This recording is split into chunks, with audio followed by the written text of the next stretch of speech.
Brace yourselves, folks. The courtroom drama of the decade just got a whole lot messier and way more personal. One of Diddy's own protégés? Usher. Yeah, that Usher.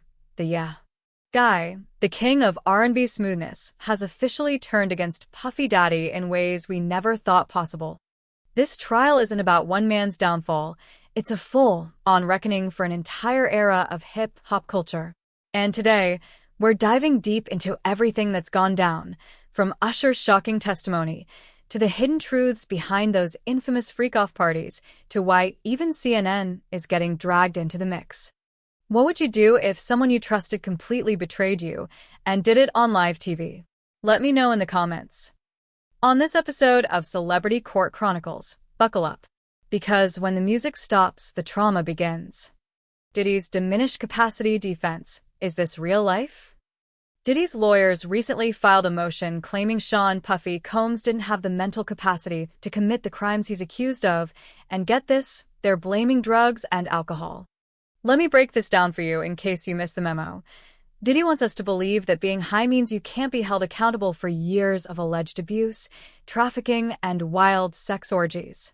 Oh, and running a multi-million-dollar record label at the same time? That part checks out. But here's the real kicker. His legal team even trotted out a psychiatrist to back up their claim. Yep, like some kind of twisted Dr. Phil-style intervention. But guess what? Prosecutors are having none of it. The feds say Diddy was fully aware of his actions during every single incident. Think about it, how many people actually black out for years and still manage to sign hit records, host parties, and run billion-dollar deals? Not many. And let's not forget, Diddy once had a reality show called Star Maker. You try doing that drunk. It's not happening. Back in 2019, Diddy launched a wellness brand called Bad Boy Wellness, selling CBD gummies and promoting sobriety. Now, he claims he couldn't function without substances. Conflicting vibes much? And speaking of contradictions, remember, when Diddy sued CNN over that infamous beatdown video he did to Cassie? He claimed it was altered, manipulated, and sped up. CNN says otherwise. They've confirmed the footage is untouched. No filters, no edits, just raw, uncut horror. And now it's been ruled admissible as evidence. So prepare for that tape to drop in court. Do you think Diddy's diminished capacity defense is serious or just desperate? Drop your thoughts below. Now let's talk about the woman who started it all, Cassandra Ventura, better known as Cassie. She's not hiding behind Jane Doe anonymity. She's stepping into that courtroom, ready to face the man who dragged her by the hair in front of the world, and now she's going to testify under her actual name. This might not seem like a big deal to some of you, but trust me, it is. Most survivors choose pseudonyms to protect themselves from public scrutiny and retaliation. Cassie is willingly putting herself out there, risking everything, including her career, to speak truth to power.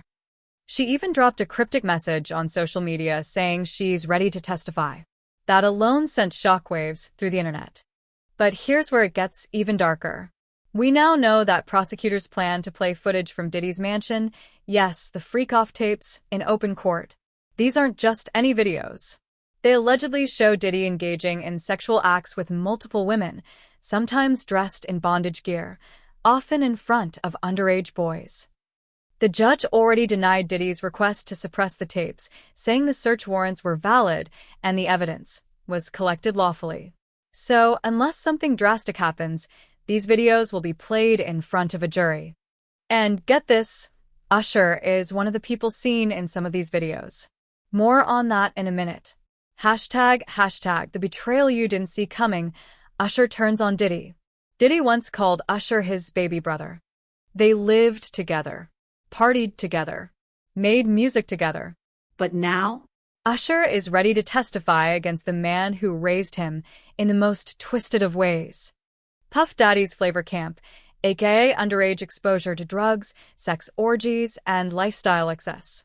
And now Usher is spilling everything and confirming that yes, he saw things he wasn't supposed to see. Back in the 90s, Usher moved in with Diddy to learn the ropes of the industry. He was just 13 years old. At the time, his mom signed off, thinking it was a mentorship program. But what Usher got was a crash course in partying, promiscuity, and power dynamics. In interviews, Usher described walking into rooms filled with half-naked women, hearing adults talking about sex toys, watching grown men act like animals, all while trying to write songs and avoid becoming part of the chaos himself. It was pretty wild.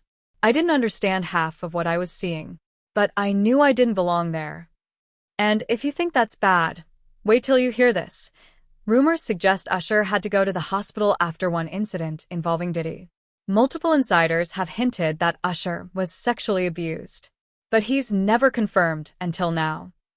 If Usher does confirm in court that he was molested by Diddy, this case could go nuclear. It would change everything, legally, culturally, and personally. Would you believe Usher if he said he was abused by Diddy? Or do you think he's just protecting his reputation? Sound off in the comments. Hashtag freakoff tapes, plea deals and race card tactics come crumbling down. So, where does Diddy go from here? His lawyers tried playing the race card, saying he's being targeted because he's black and successful. United States is just as colorblind? Or is Diddy using race to dodge accountability? They argued in court that the federal government is targeting him for being a powerful black man. But let's not forget, the victims are also black women. So how exactly does that work? And let's talk about the plea deal. Yes, the feds offered Diddy a plea. That means they wanted him to snitch, likely on other execs or celebrities involved in similar behavior. But he turned it down. Why? Because he knows too much, and maybe he was afraid of who else would fall with him.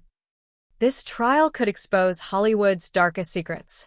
Sources say Diddy has ties to multiple A-list names, from actors to athletes to musicians.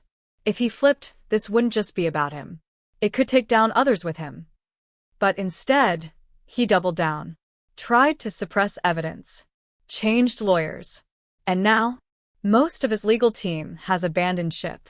Even Alan Grubman, the man who helped build Diddy's empire, dropped him like a hot mic moment after Lady Gaga threatened to leave the firm unless he went. Lady Gaga versus Diddy? That's its own movie. What happens next? So, where does this leave Diddy now? With Cassie testifying by name, Usher turning on him, and the freak-off tape set to be played in court, Diddy's world is collapsing fast.